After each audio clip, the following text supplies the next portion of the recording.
The Church of St Mary the Virgin in Shrewsbury, famed for having one of the tallest spires in the whole of England. Its spire has dominated the skyline of Shrewsbury's Old Town for over 500 years. It may be a church, but it's not a stranger to spectacle.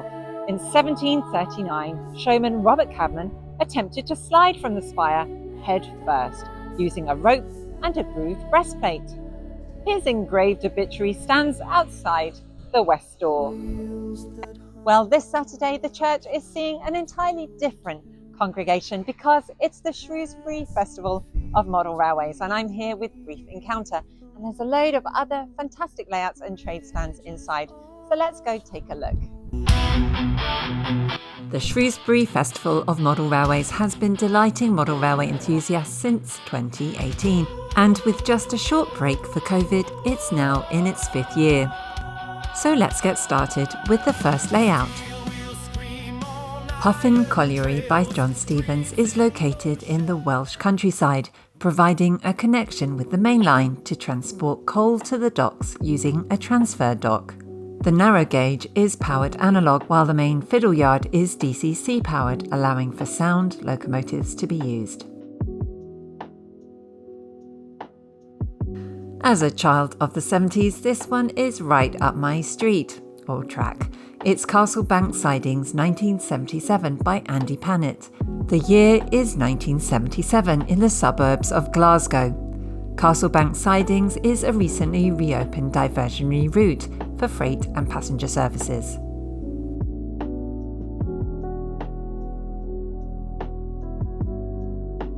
Midford was the furthest extent of the double track on the SDJR, with single track onwards for the last 3 miles to Bath, and that's depicted in this layout, Midford by Ian Mould. The period is summer 1957, with local trains and cross-country through services to Bournemouth. Locomotives are older Southern and LMS engine types, with the then new BR standards, mostly typical for the line. 11-year-old Harvey was here with his dad, Will Jarman, operating Victoria Bridge, an N-gauge working diorama of the famous Victoria Bridge, now part of the Severn Valley Railway. The build process was featured on BBC 4's Trainspotting Live.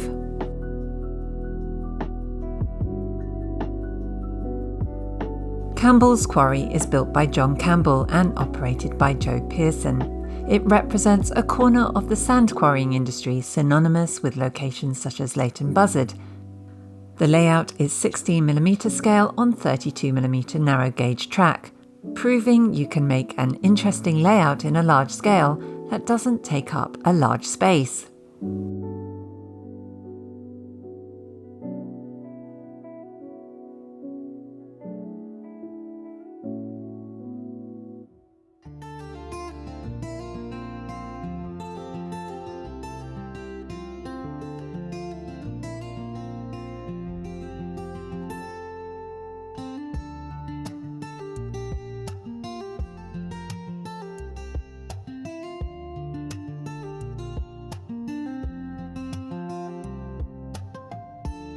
Lintor Town is a fictitious GWR country branch line terminus with a variety of loco types and rolling stock.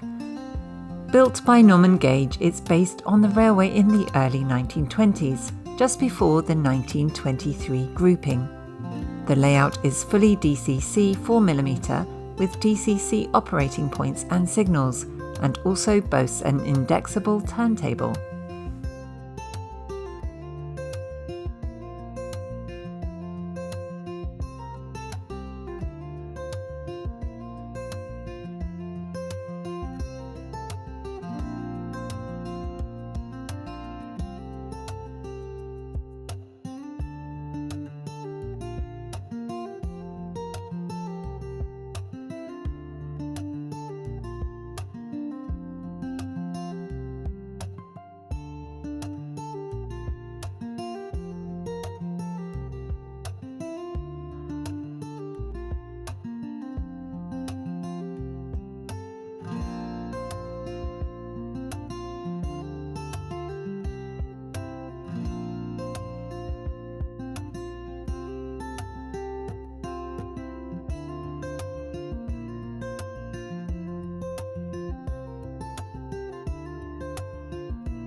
Three Spires by Alex Rushton is a fictional 00 gauge modern direct rail service depot loosely based in the Midlands.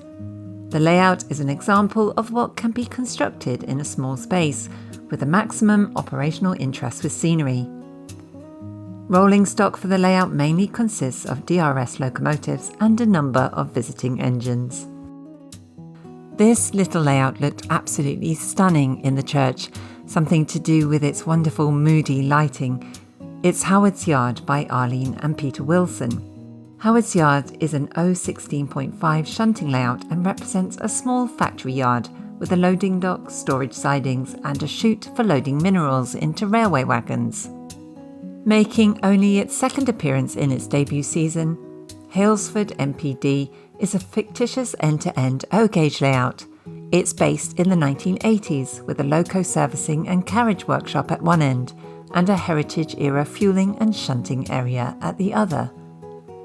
The layout is able to run both DC and DCC locomotives.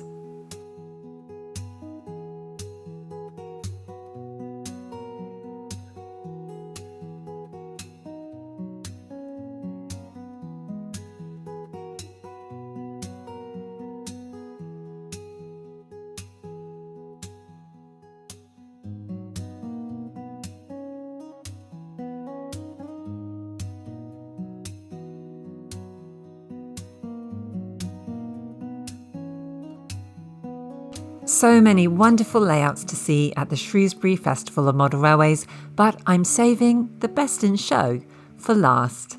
This beautiful layout is Nant Gwernol by George Williamson, who also created Quarry, which I last saw at Rapido Rail-X last year.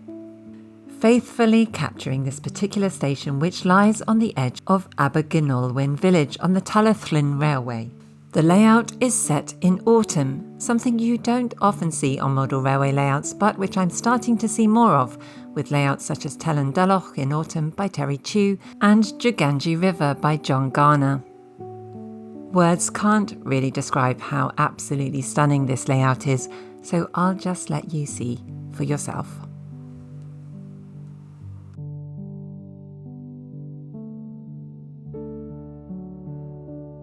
So that's it for the Shrewsbury Festival of Model Railways. Until next time.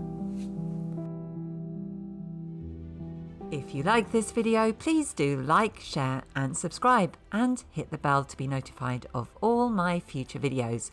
And why not browse the shop at modelrailwayquest.com/shop. And to receive a 10% discount on everything in the shop, become a Questie. Join the Model Railway Quest membership to receive that discount and a whole bunch of perks and goodies. Details on how to join are above. I'm Dawn Quest and this is Model Railway Quest.